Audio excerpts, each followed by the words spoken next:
ไม่ทำผิดกฎหมายไม่ล่วงละเมิดศีลทั้ง5 ข้อ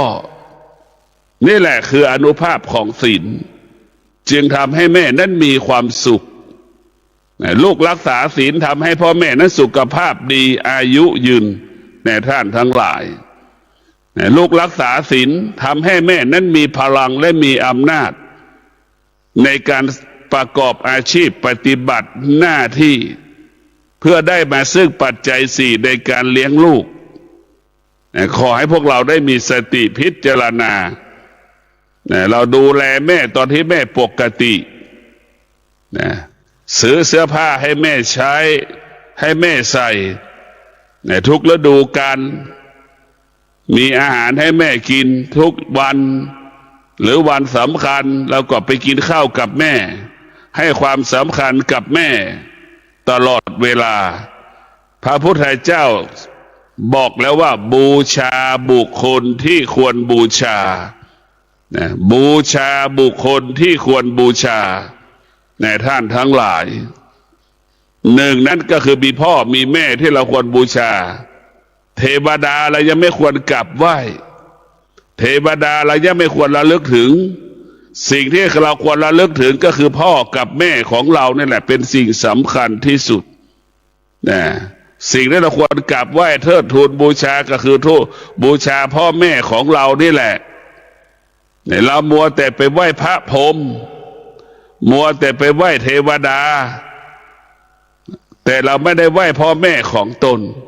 ก่อนจะไหว้พระพรหมก่อนจะไหว้เทวดาเราก็ก้มกราบก้ม3 ครั้งกราบครั้งที่1ขอพระพุทธปกป้องคุ้มครองรักษาแม่กราบครั้งที่2ก็อธิษฐานจิตขอพระธรรมทำให้แม่นั้นมีความสุขกายสุขใจกราบครั้งที่3ขอให้พระอรหันต์พระอริยสงฆ์พระสงฆ์ทั้งหลายประทานพรให้แม่สุขภาพแข็งแรงสมบูรณ์อันนี้คือการระลึกถึงก็พอแล้วก่อนที่จะเอาเข้าไปให้พระพรหมก็ดีเอาเข้าไปถวายพระพรหมเอาเข้าไปถวายเทวดาเอาเข้าไปถวายเจ้าที่สิ่งที่เราควรระลึกถึงแม่กับพ่อเป็นหลักก่อนที่จะคิดถึงเทวดาถ้าลูกที่ขาดสติไปมันก็จะคิดถึงเทวดาเข้าใจว่าเทวดาเจ้าที่ประทานพรให้เราสำเร็จนี่มันผิดนะถ้าเราไม่มีชีวิตอยู่ล่ะเราจะไปรู้จักเทวดาพระพรหมได้อย่างไรที่เรารู้จักเทวดารู้จักสิ่งศักดิ์สิทธิ์รู้จักบุญรู้จักคุณก็เพราะพ่อกับแม่ให้ชีวิตเรามาเมื่อพ่อแม่ให้ชีวิตสิ่งที่เราควรระลึกถึงตลอดเวลาก็คือพ่อกับแม่อย่างน้อยเราก็เอาเข้าไปถวายเทวดาเจ้าที่อย่างน้อยก็5 บาทละถ้าคิดเป็นเงินกับมูลค่า5 บาทเราก็ไม่ต้องให้พ่อแม่5 บาทหรอกเราให้แม่1 บาทก็พอแล้วให้แม่กับพ่อ1 บาททุกวันเอาสตางค์1 บาทเอาไว้ใส่ในออมสินก็ดี1 บาทเพื่อให้เรามีสติระลึกถึงพ่อระลึกถึงแม่จะไปให้ความสำคัญว่าเงินมัน1 บาทมันไม่มีค่าไอ้ค่าสตางค์มันไม่มีค่าแต่จิตที่เรามีจิตที่เราระลึกถึงแม่นั้นมีค่าแล้วเอาสตางค์1 บาทมาสร้างจิตสำนึกให้เราระลึกถึงแม่เอาสตางค์1 บาทหยอดให้แม่1 บาท1 บาท1 บาท1 บาททุกวันก่อนที่จะออกบ้านก่อนที่ออกไปทำงานก่อนที่จะถวายข้าวเจ้าที่ถวายข้าวเทวดาที่เราเข้าใจว่ามันศักดิ์สิทธิ์ในพวกเราทั้งหลายสิ่งศักดิ์สิทธิ์มีจริงก็คือพ่อแม่นี่เป็นสิ่งศักดิ์สิทธิ์ที่สุดในพวกเราทั้งหลาย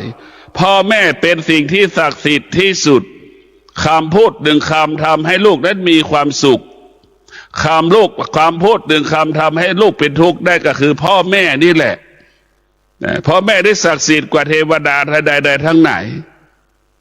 คำว่าศักดิ์สิทธิ์ไม่มีใครศักดิ์สิทธิ์เหนือกว่าแม่ไม่มีในพวกเราทั้งหลายเรารู้จักคำว่าศักดิ์สิทธิ์กับพ่อแม่ให้ชีวิตเรามานะแต่เราไปรู้จักคำว่าศักดิ์สิทธิ์นอกกายคำว่าศักดิ์สิทธิ์ที่อยู่ในกายเราก็คือพ่อกับแม่เรานี่แหละ เรียกว่าลูกมีสติจะเห็นความจริงของแม่ทุกเรื่องคำว่าศักดิ์สิทธิ์ก็เกิดจากแม่ให้กำเนิดชีวิตเราถ้าแม่ไม่ศักดิ์สิทธิ์แม่ก็ไม่สามารถเลี้ยงเราได้มาถึงทุกวันนี้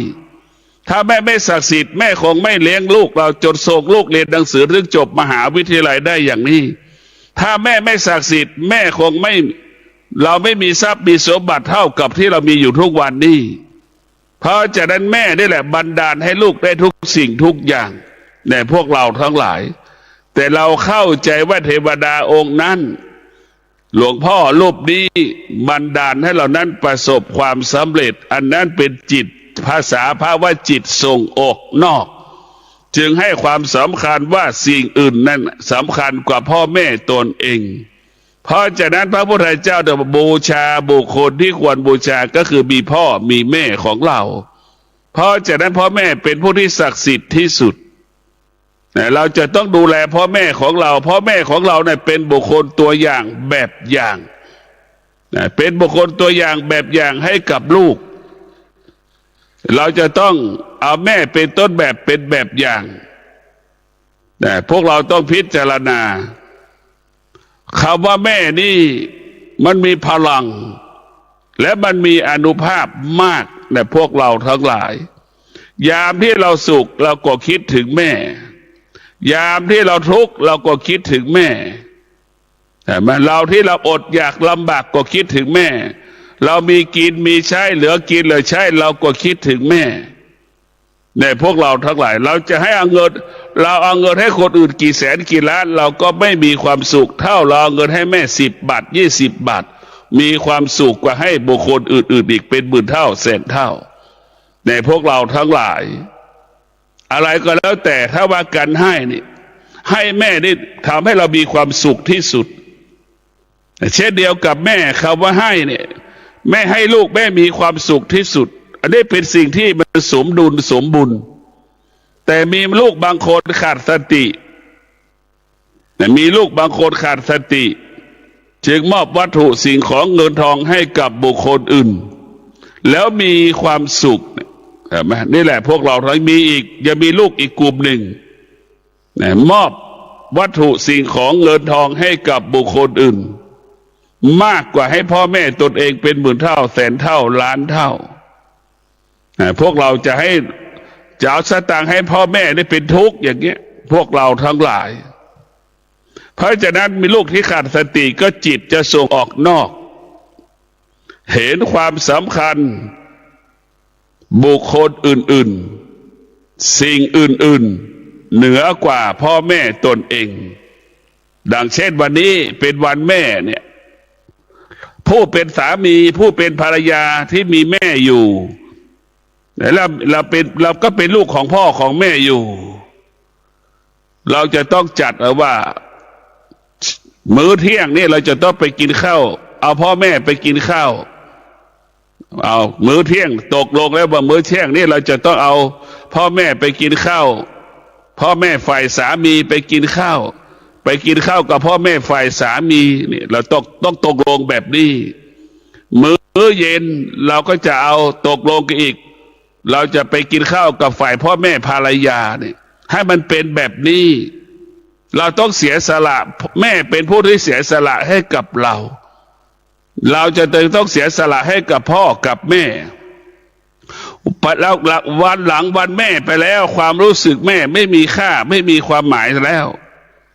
วันแม่จะมีค่าสำหรับลูกก็คือวันแม่แห่งชาตินี่แหละวันนี้เป็นวันที่แม่รอลูกเป็นวันที่แม่รอลูกมาแลมปี10 ปีแม่ก็ยังรอลูกอยู่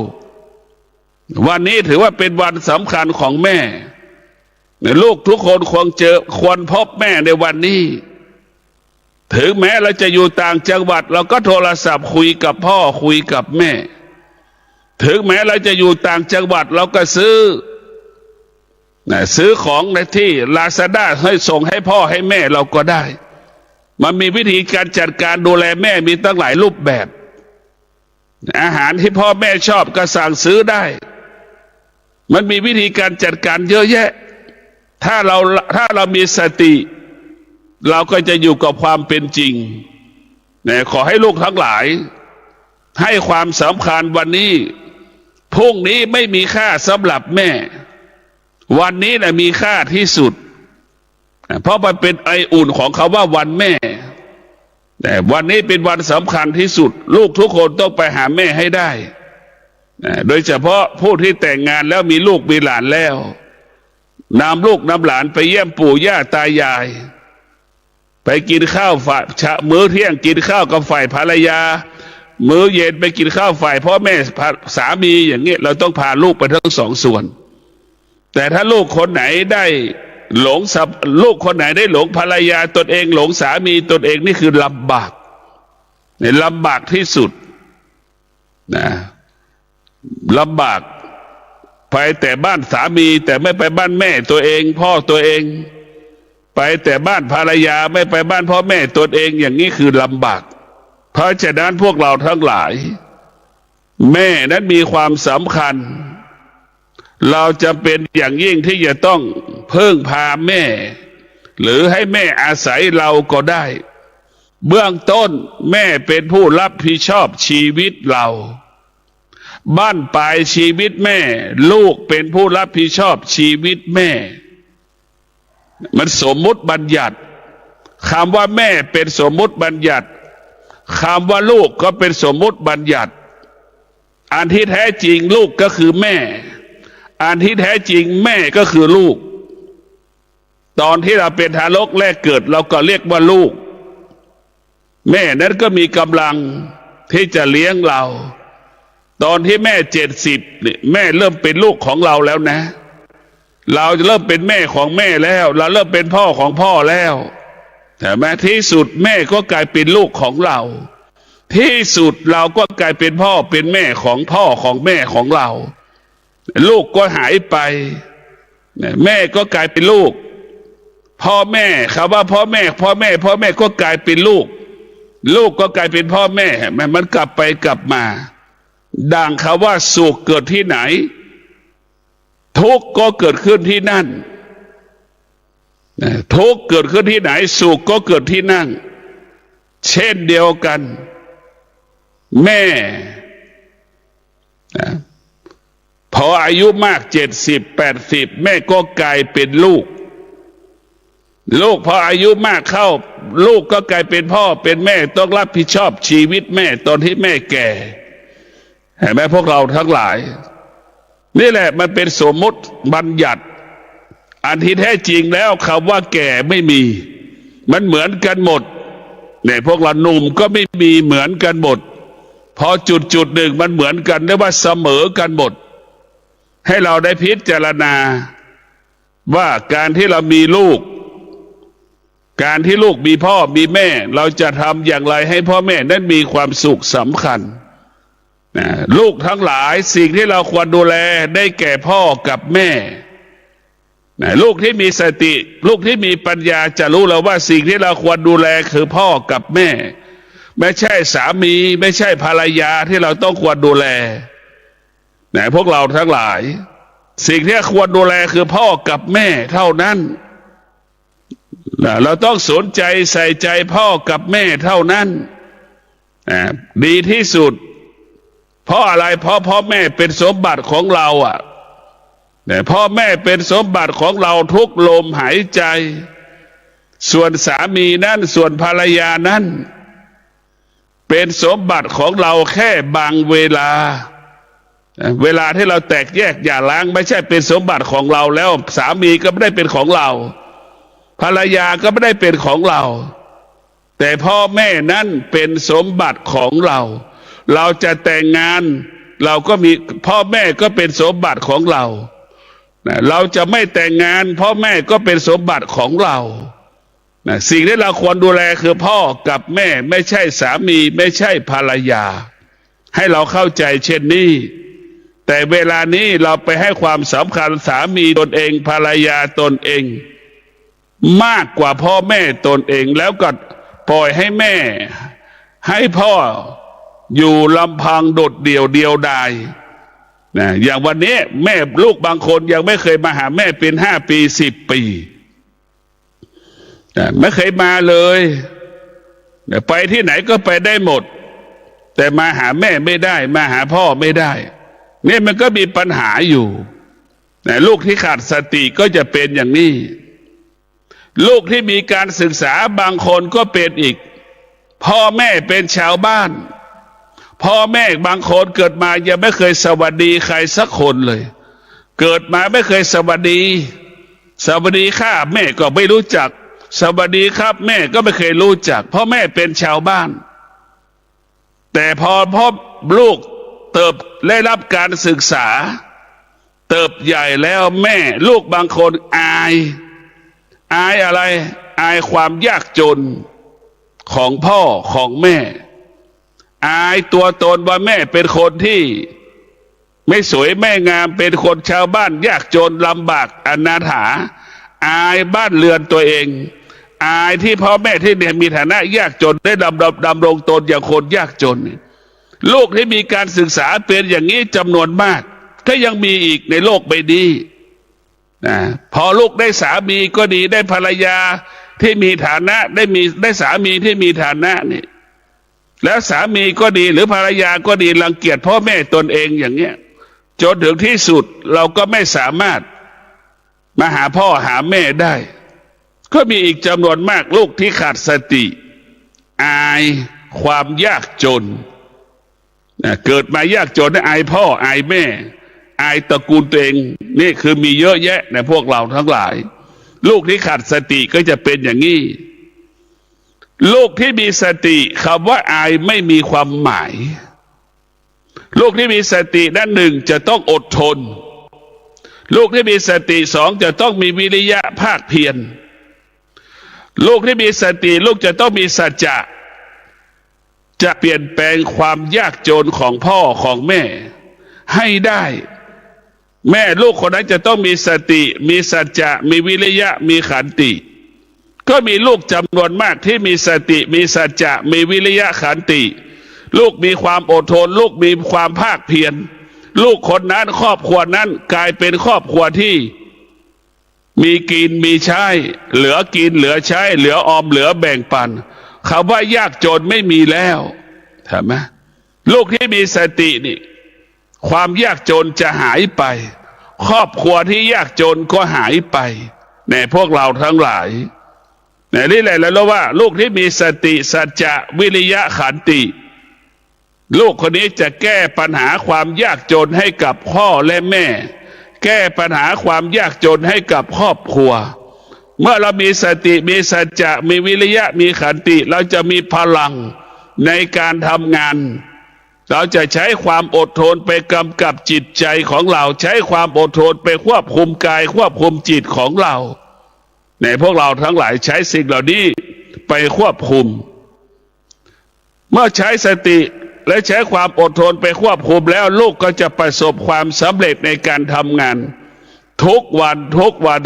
365 วันสำเร็จทุกวัน1 ปีลูกก็มีเงิ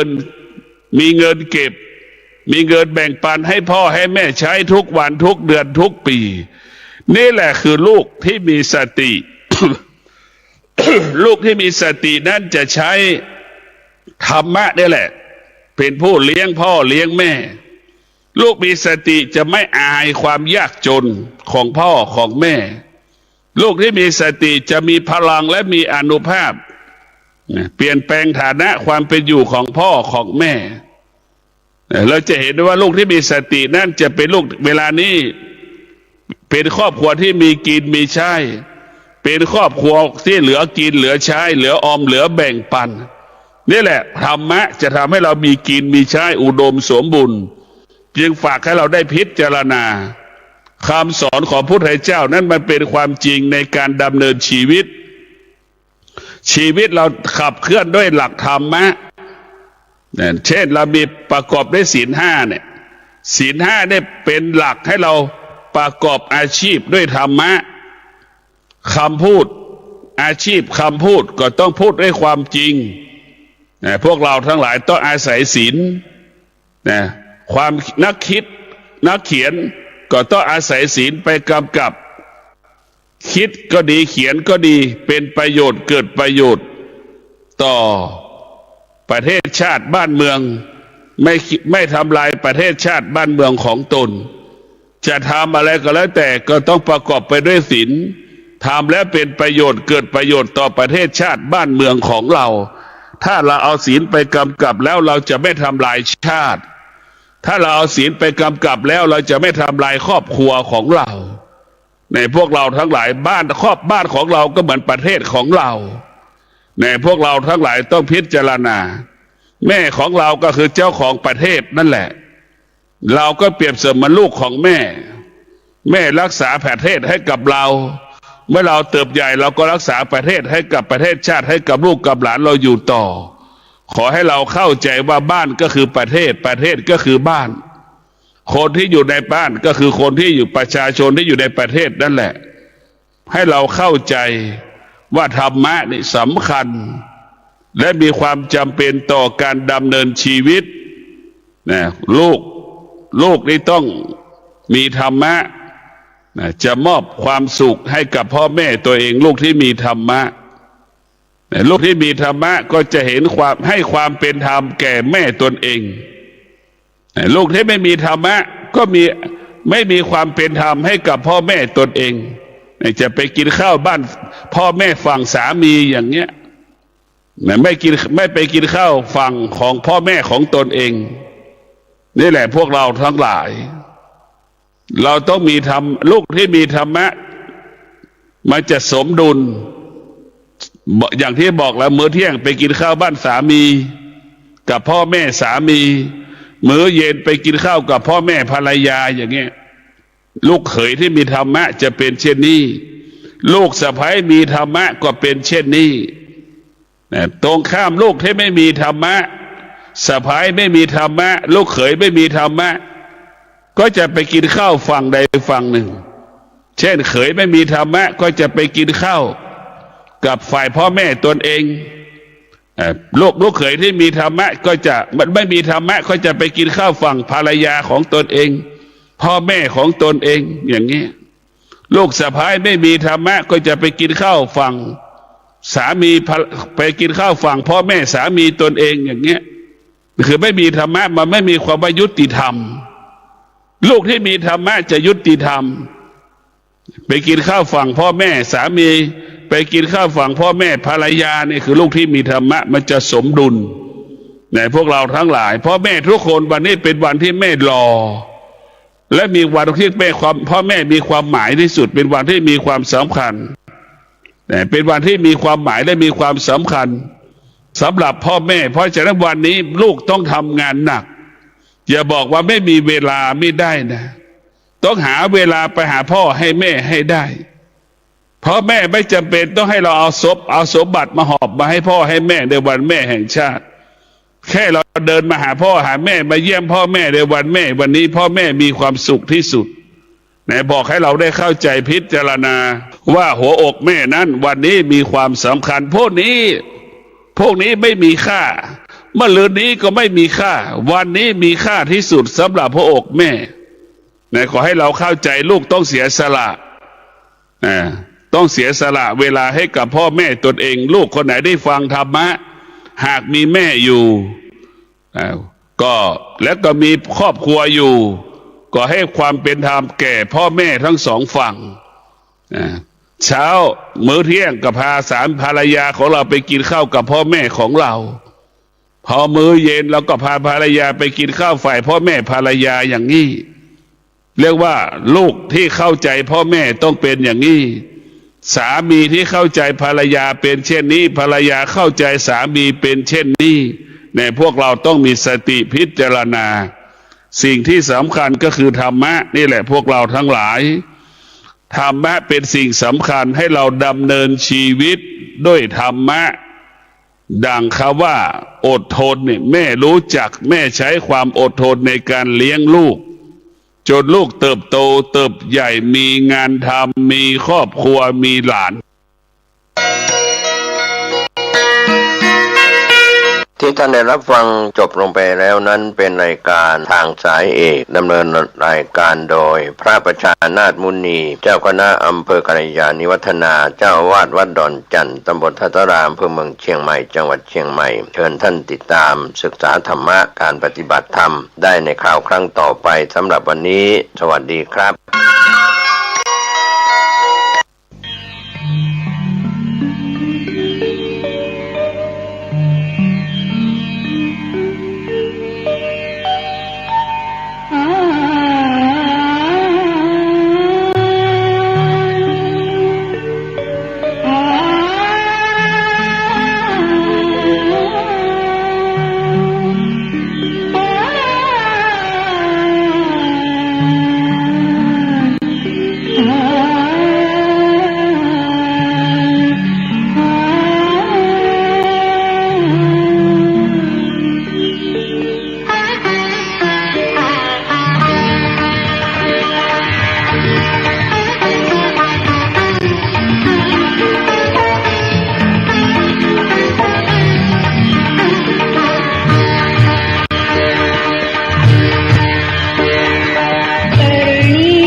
संतुष्टको च सुभरो च अप्पकिच्चो च सल्लहुकबुद्धि सन्तीन्द्रियो च निपको च अप्पगभ्भो कुलेषु अननुगिद्धो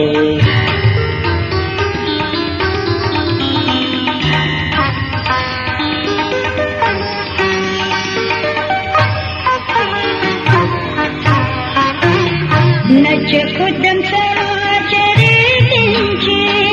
येन विनुं परे उपवदुं सुखिनो किमिनो सभ्य सतः भवन्तु सुखिनः एकेचिताणभूतद्री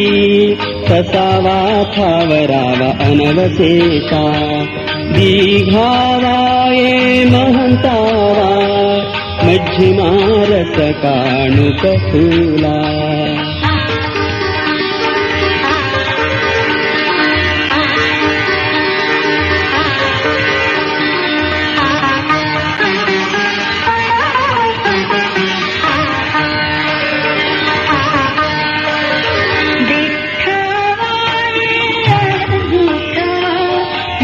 दूरे वसन्ति अणिदूरे भूतावासम्भवे शिवा सभ्य सतः भवन्तु सुखितः न परो परं निकुब्बेथ नातिमन्येत कथचिन कञ्ची व्यारोसना कटिघसंज्ञा नायिमन्यस्य दुःखमिच्छेय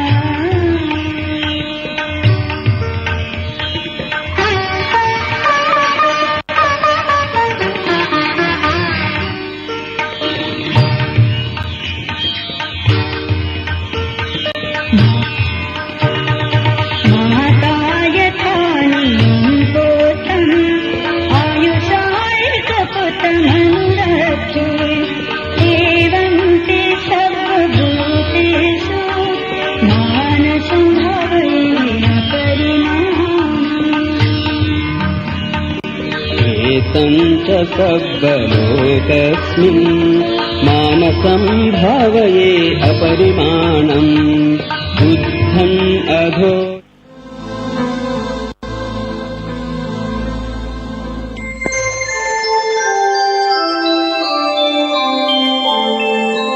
ขณะนี้ ท่ ท่านกำลังฟังสถานีวิทยุกระจายเสียง FM 104.5 เมกะเฮิรตซ์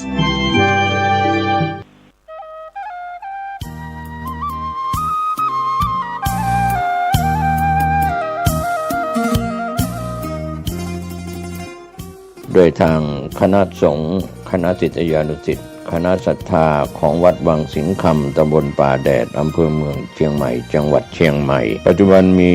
พระครูวิสิตศรีราพรรองเจ้าคณะอำเภอเมืองเชียงใหม่เจ้าอาวาสวัดวังสิงห์คำตำบลป่าแดดอำเภอเมืองเชียงใหม่จังหวัดเชียงใหม่มีอายุวัฒนมงคลวันศุกร์ที่ 21 สิงหาคม 2569 9:30 นาทีเป็นต้นไปก็ขอเชิญชวน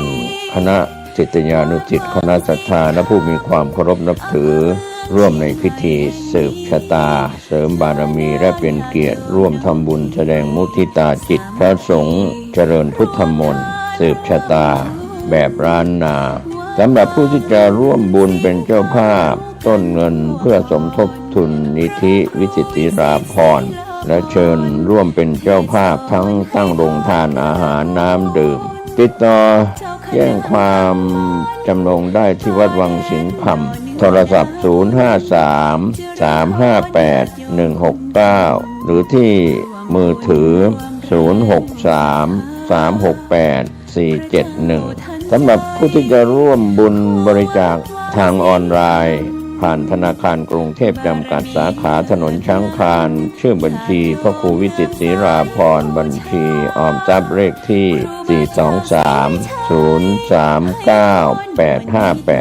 423-039-8580 ก็อนุโมทนาสาธุการกับทุกท่านที่ได้แสดงมุทิตาสักการะร่วมทำบุญเป็นเจ้าภาพอายุวัฒนมงคลพระครูวิสิตศรีราพรรองเจ้าคณะอำเภอเมืองเชียงใหม่เจ้าวาดวัดวังสิงห์คำตำบลป่าแดดอำเภอเมืองเชียงใหม่จังหวัดเชียงใหม่เชิญท่านร่วมงานบุญอายุวัฒนมงคลโดยพร้อมเพรียงกันองค์พระเจ้าทันใจหลวงพ่อประเสริฐเจริญพรอวยชัยให้ท่าน